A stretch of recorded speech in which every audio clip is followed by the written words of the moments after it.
أبز حلفة 26 ناي ناصرነት ዓመታት ደቂ ኣንስትዮ ዞባ ደቡባዊ ቀይሕ ባሕሪ ንዘመዝግቦም ዕባለታትን ዘጋጥመን ብድሆታትን ዘነጽር ዓውደ ዘተ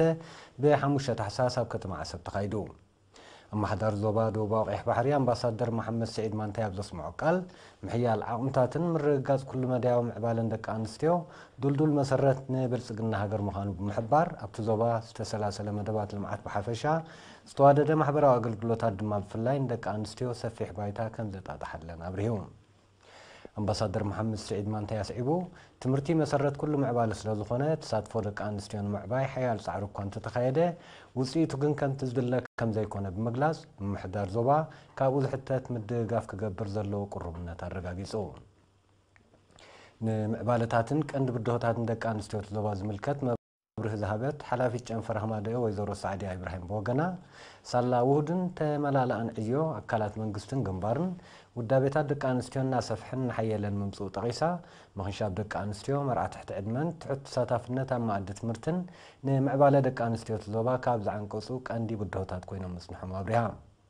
ብዘይካዚ ኣብቲ ዞባ ኣብ ጽላታት ትምህርቲ ሕርሻ ጥዕና ዕድላት ሽቕለት ንግዳዊ ንጥፈታትን መደባት ልቕሓን ዝተገብረ ተሳታፍነት ደቂ ኣንስትዮን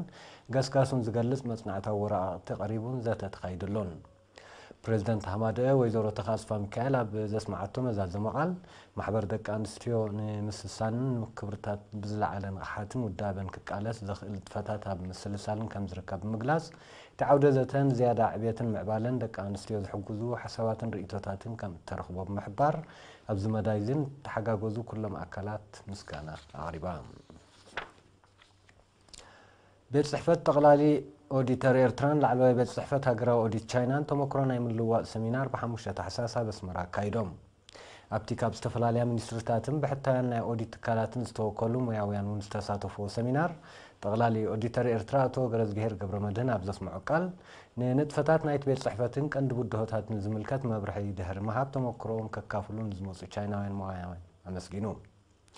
ነቲ ቻይናዊ ጉጅለ መሪሑ ዝመፀ ሚስተር ሊዩ ጂያንግዌይ ድማ ንስልጣንን ዕማማትን ላዕለዋይ ቤት ጽሕፈት ሃገራዊ ኦዲት ቻይና ኣገባብ ስርሑ ከምኡውን ኣብ ኮሌጃት ዝውሃብ ምስቲ ንጥፈታት ተኣሳሰር ትምህርቲ ዝምልከት መረዳእታ ሂቦም ሓለፍቲ ኣካላት ቤት ጽሕፈት ጠቕላሊ ኦዲተር ኤርትራ ብወገኖም በቲ ቤት ጽሕፈት ክሰላሰል ዝጸንሐ ምቕራብ ብቕዓት ትግባር ኦዲት ንምርግጋጽ ንዝካየድ ዘሎ ጻዕሪ ገሊጾም ዳይሬክተር መንግስታዊ ሕሳባት አቶ ወልደ ኣብሰመረ ብዛዕባ መስርሕ ባጀትን ኣጠቓቕማ ገንዘብ መንግስትን ዶክተር ኣስመሮም አቶ ብርሃን ካብ ኮሌጅ ንግድን ቁጠባን ድማ ጠለባት ሙያውያን ሕሳብ ንምምላእ እቲ ኮሌጅ ብዛዕባ ዝገብሮ ዘሎ ጻዕርታት መብርሂ ኣቕሪቦም ኣብ መወዳእታ ተሳተፍቲ ኣገዳስነት ናይ ከምዚ ዓይነት ሰሚናር ኣብ ምሕያል ብቕዓት ምጥቃስ ቀጻልነት ክህልዎ ኣዘኻኺሮም ክፍሊ ቱሪዝም ዞባ ሰሜናዊ ቀይሕ ባሕሪ ኣብቲ ዞባ ዝርከቡ ነቲ ጽላት ክሕይሉ ዝኽእሉ ታሪኻውን ቦታታትን ሰሓብነት ዘለዎም ደሴታትን ንምልላይ ዝገብሮ ጻዕሪ ኣተባባዕ ውፅኢት ይርከቦ ከም ዘሎ ገሊጹ ኣብቲ ክፍሊ ሓላፊ ኣሃዱ መጽናዕትን ምክትታል ጸጋታትን ኣቶ ኢብራሂም ሙሳ ንኤሪና ብዝሃቡ ሓበሬታ እቲ ዞባ ልዕሊ 550 ኪሎ ሜትር ዝዝርጋሕ ጽሩይን ዘይተበከለን መሳጢ ገማግም ባሕሪ ከምኡውን ንኽትበጽሕን ዘብህጋ ደሴታት ከም ዝውነን ጠቒሱ ምቹእነተን ብዝግባእ ብምልላይ ከም ዝብጽሓን ምግባር ዝተኻየደ መጽናዕቲ ደሴታት ዳህረት ድሑል ኢስራቱ ዱርጋም ዱርጌላ አንደብር ኢላቲራ ሓጣው ቶር ቡሊሳር ዓጂዝ ዳሴ ኡምናሙስ ዳህላክ ከቢር ሹማሃ ደሴን ማዶትን ሰሓብነትን ምቹእነትን ዘለዎም ቦታታት ኮይነን ከም ተረኽባ ኣብርሂቡ ኣብ ዞባ ሰሜናዊ ቀይሕ ባሕሪ ቱሪዝማዊ ኣገዳስነት ዘለዎም ቦታታት ከም ጥንታውያን ወደብ ኣዱሊስ ደሴታት ዳህላክን ደሴን ሕሩም ሕዛእቲ ሰሜናዊ ባሕሪ ናይ ባዕቲ ኣሳእል ወደብ ባፅዕ ድፍዓት ናቕፋ ደብረ ቢዘንን ካልኦትን ይርከብዎም ነበርትን ዞባ ሓጋዝ ቀጻልነት ናይቲ በብእዋኑ ዝኽፈት ዘሎ መስመራት መጓዓዝያ ንምውሓስ ከም ዝጽዕሩ ኣረጋጊጾም ወኪል ኤሪና ሰመረ እዮም ዘዳለዎ ዜናዊ ጸብጻብ ዳናይት ገብረ ህይወት ከተቕርበ እያ ነበርት ሓሙሽተ ምምሕዳራት ከባብን ዞባ ሓጋዝ ካብ ሓጋዝ ናብ ሓሸሻይ ዝተኸፍተ መስመር ህዝባዊ መጓዓዝያ ዝነበሮም ጸገማት መጓዓዝያ ብምፍታሕ ኣብ ዕለታዊ ምንቅስቓሳቶም እፎይታ ከም ዝፈጠረሎም ብምግላጽ ቀጻልነቱ ንምውሓስ ከም ዝጽዕሩ ኣረጋጊጾም ንሳቶም ንኤሪና ኣብ ዝሃብዎ ሓበሬታ ቁጠባውን ማሕበራውን ተጽዕኖ ዝፈጥር ጸገም ከም ዝነበሮም ብምዝካር ኣብዚ እዋን እዚ ግና ኣውቶቡስ ተመዲባትሎም ብርቱዕ ዋጋ ኣገልግሎት ይረኽቡ ከም ዘለዉ ገሊጾም ሕጂ ንተሓዳስ ጽርግያ ምዃና እቲ ህዝቢ ብባዴላ ብኣፍራዛ ተበጊሱ ሆይሉ ንኹሉ እፎይታ ፈጢራ ጽቡቕ ይቕጽል ከም ዘሎ ነታ ኣውቶቡስ ብዙሕ ጠቕሚ ስለ ዝሃበት ነቲ ህዝቢ ዳርጋ ንሳ ምስ መቐት እፎይታ ፈጢሩ ኣብቲ ከባቢ መሰረታዊ ኣገልግሎታት ጥዕና ትምህርትን ማይን ተዋዲዱ ምህላው ምስ ምጅማር ኣገልግሎታት ህዝባዊ መጓዓዝያ ድማ እናሰፍሕን እናማዕበለን ከም ዝመጽእ ዘለዎም ጽኑዕ እምነት ዝገለጹ እቶም ወሃብቲ ርእይቶ ሓሽፈራይ በፂሑ ዘሎ ዝርግሐ ተንቀሳቓሲ ቴሌፎንን ኤሌክትሪክን ናብ ዓዶም ንምእታው ካብኣቶም ዝሕተት ከማልኡ ቁርባት ምህላዎም ኣረጋጊጾም መራሒ ናይታ ኣብቲ መስመር ዕለታዊ ኣገልግሎት ክትህብ ዝተመደበት ኣውቶቡስ ኣቶ ጀማል ኣድም ብወገኑ እቲ ጽርግያ ንኹለን ዓድታት ብምዕሩይ ኣገባብ ተጠቀምቲ ገይርዎን ከም ዘሎ ጠቒሱ ኣብ ገለ ከባቢታት ዘሎ ሕማቕ መገዲ ኣብ ምምድማድን ምጽጋንን ናይ ማሽነሪ ሓገዝ ከም ዘድሊ ኣዘኻኺሩ ካብዚ ሕጂ ካብቲ ጅምር እዚኣ ኣውቶቡስ እዚኣ ዓመትን መንፈቕን ኣለዋ ዳርጋ ኣብ ጽቡቕ ኣገልግሎት እያ ዘላ እና ሓደ 30 ናቕፋ ዝኸፍሉ ኣብቲ ቅድም ዝነበሩ ሃይሎክስ ግን 50 ናቕፋ ይኸፍሉ ነይሮም ዳርጋ ጽቡቕ ነይሮም ክትብሎም ኣይትኽእልን ኢኻ ሕማቕ እዮም ነይሮም እቲ መገዲ ሕማቕ እዩ ጎዳ ጉዲዩ በዚ ክራማቱ ኹዓት ዘርከብናዮ ቁሩብ ነማሓይሾ እቲ ዘርከብናዮ ከዓ ምኸሎ ንሰግሮ እምበር መገዲ ሕማቕ እዩ ዘሎ ኣብዚ መገዲ እዚ ብህዝቢ ድዩ መንግስቲ ብመንግስቲ ድዩ ብህዝቢ ተተሓጋጊዝና እንተስራሕና ወይ 1 ኪሎ ሜትር መስመር ሓጋዝ ሓሽሻይ ንምምሕዳራት ከባቢ ሓሽሻይ ጎልያ ሽንጊን ባዶብ ፋናን ሓሽፈራይን ከምኡውን ክፋል ጋሽባርካ ዝኾነ ምምሕዳር ከባቢ ሸላብ ኣገልግሎት ይህብ ብዘይካዚ ኣብ መስመር ሓጋዝ ከረን ንህዝቢ ኣገልግሎት ዝህባ ልዕሊ 30 ሚኒባሳት ከምኡውን ናይ ኩባንያ መጓዓዝያ ሓራት ኣውቶቡሳት ከም ዘለዋ ይፍለጥ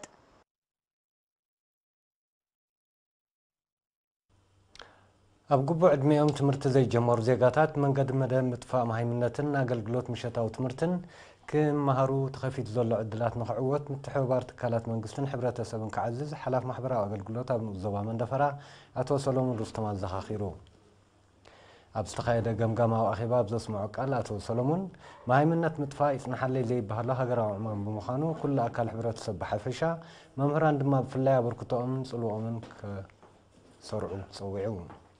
ሓላፍ መደብ ትምህርቲ ንዓበይቲ ኣብቲ ንኡዞባ መምህር ኤፍሬም ኣስፋሃ ብወገኑ ኣብ 14 ነቁጣታት ትምህርቲ ንዓበይቲ ካብ ዝተመደቡ 338 ሰባት እቶም 255 ትምህርቶም ብግቡእ ከም ዝዛዘሙ ብምግላጽ ምቁፅጻርን ሸለልትነትን ንምውጋድ ኣመሓደርቲ ከባብን ኣነባበርቲ ዓድን ጓስጓሳት ከካይዱ ተላብዮም መምህር ኤፍሬም ኣስዒቡ 11 መምሕዳራት ከባቢ ካብ ማሃይምነት ነፃ ክኾና ምብቃዕን መርኣያ ሓያል ጻዕሪ ኮሚቴን መምህራን ምዃኑ ብምሕባር ብዝተፈላለየ ምኽንያት ካብ ስሩዕ ትምህርቲ ዘቋረፁ ካብ 14 ክሳብ 20 ዓመት ዝዕድሚኦም 495 ተማሃሮውን ምሸታዊ ይመሃሩ ከም ዘለዎ ኣፍሊጡ ኣብ ጨንፈር ሚኒስትሪ ትምህርቲ ዞባ ደቡብ ሓላፊ ትምህርቲ ንዓበይቲ መምህር በላይ ኑር ሁሴን ድማ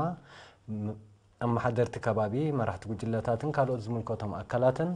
ብውህደት ክሰርሑን ኩነታት ማሃይምነት ኣበይ ደረጃ ከም ዘሎ ዘርኢ ዳህሳስ ከካይዱን ከም ዝግባእ ኣስሚሩሉ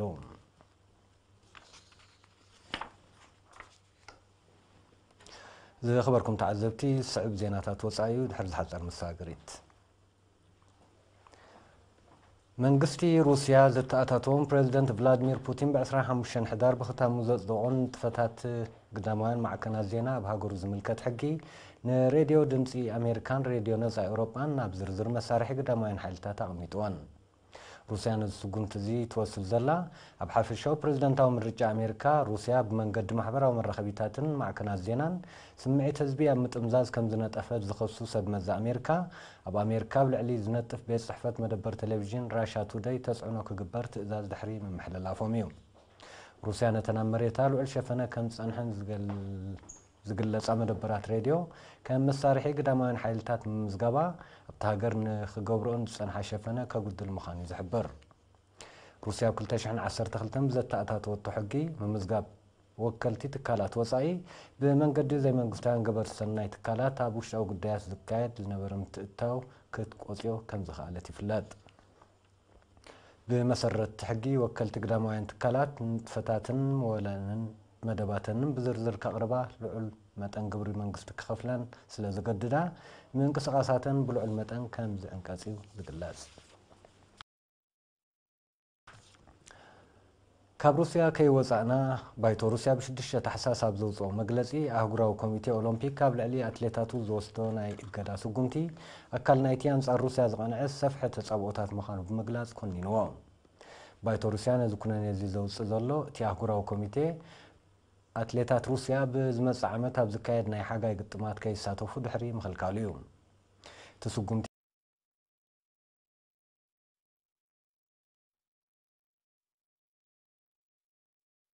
ካካይዱ ከመሓይሽ ፀዊዑ ብኽሲ ተጠቃምነት ሓይሊ ዝህብ መድሃኒት ኣብ 2015 ናብ ልዕሊ ኣትሌታት ሩስያ ዝጸንዐ እገዳ ገና ከም ዘይተላዕለ ዝፍለጥ ኮይኑ መንግስቲ ሩስያ እቲ ስጉምቲ ዓውዲ ስፖርትን ካልእ ጽላታት ንሃገሩን ምህሳይ ኮነ ኢልካ ዝተኣልመ ፖለቲካ ውዲት ምዃኑ ይወቕሱ ኮሚሽን ኤውሮጳዊ ሕብረት ካብ ምኽፋል ግብሪ ንምምላጥ ንዝግበር ሸፈት ቀንዲ መኸወሊ ኮይነን ከም ዘለዋ ናይ ዝገለጸን 17 ሃገራት ዝርዝር ዘርጊሑ እተን ብኮሚሽን ኤውሮጳዊ ሕብረት ከም ተሓባበርቲ ሸፈት ምምላጥ ካብ ምኽፋል ግብሪ ዝተጠቕሳ ሃገራት ደቡብ ኮርያ፣ ሳንታ ሉቺያ፣ ሳሞዋ፣ ባሕሬን፣ ባርባዶስ፣ ግሬናዳ፣ ጉዋም፣ ማካው፣ ቻይና፣ ኣሜሪካን ሳማው፣ ደሴታት ማርሻል፣ ሞንጎልያ፣ ናሚቢያ፣ ፕላው፣ ፓናማ፣ ሴንት ሉቺ፣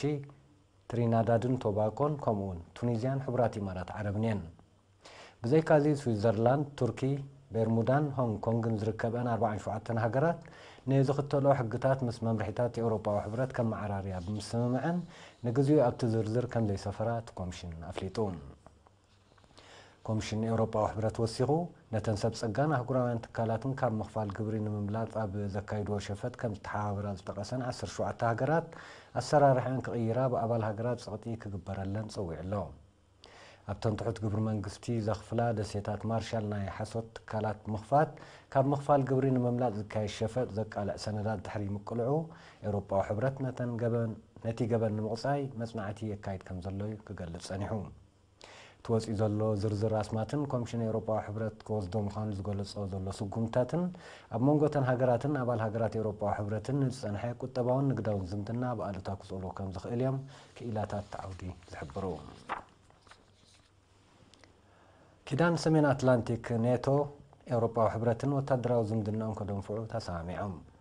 ሰብ መዚ ክልቲኦም ወገናት ብ5 ታሕሳስ ኣብ ከተማ ብራስለስ ኣብ ዘካየድዎ ርክብ ኣብ ምቅላስ ግብረ ሽበራ ምስፋሕ ናይ ስግር ባሕሪ ተልእኾታትን ምዕባይ ተሳትፎ ደቂ ኣንስትዮ ኣብ ወታደራዊ ንጥፈታትን ኣብ ዝብሉ ጉዳያት ብዕቱብ ክሰርሑ ተረዳዲኦም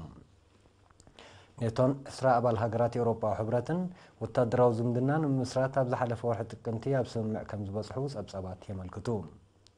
ይኹን እምበር ኔቶን ኤውሮጳዊ ሕብረትን ዘካይድዎ ዘለዉ ናይ ስግር ባሕሪ ወታደራዊ ወፍርታት ካብ እዋማዊ ተልእኾም ወፃኢ ምዃኑ ዝግለጽ ዘሎ ኣሜሪካ ከም ኣካል ናይቲ ምስ ደቡብ ኮርያ ተካይዶ ዘላ ወታደራዊ ልምምድ ሓይሊ ኣየር ብ6 ታሕሳስ ዓርሞሸሽ ናይ ደብዳብ ነፋሪት ብልዕሊ ማያት ክፋል ሓውስ ደሴት ኮርያ ከም ዘብረረት ተቓሊሑ እታ B1B ዝተሰሜት ናይ ደብዳብ ነፋሪት ብክልተ F-22 ዝዓይነተን ነፈርቲ ኩናት ኣሜሪካ ተዓጅባ ምንባራ ወግዓዊ ኣገልግሎት ዜና ደቡብ ኮርያ ኣፍሊጡ ኣብቲ ካብ 4 ታሕሳስ ጀሚሩ ን5 መዓልታት ዝቕፅል ዘሎ ወታደራዊ ልምምድ ኣስታት 12,000 ወታደራት ኣሜሪካ ዝርከብዎ ገዚፍ ሰራዊትን ልዕሊ 230 ነፈርቲ ኩናትን ይሳተፉ ከም ዘለዉ ተሓቢሩ እዚ ወታደራዊ ልምምድ ሓደ ሰሙን ድሕሪቲ ሰሜን ኮርያ ዘካየደቶን ንዝኾነ ከባቢ ኣሜሪካ ክወቅዕ ከም ዝኽእል ዝገለጸቶን ፈተነ ስግር ኣህጉራዊ ባለስቲክ ሚሳይል እዩ ዝስዕብ ዘሎ ሰሜን ኮርያ ኣሜሪካን መሻርክታ ናብ ሓውስ ደሴት ኮርያ ሓደገኛ ጾታ ኒክሌሳዊ ኣጽዋር የካይዳ ከም ዘለዋ ብምኽሳስ ነቲ ወታደራዊ ልምምድ ዕሽሽላ ከም ዘይትሰግሮ ምጥንቀቓ ዝዝከር እዩ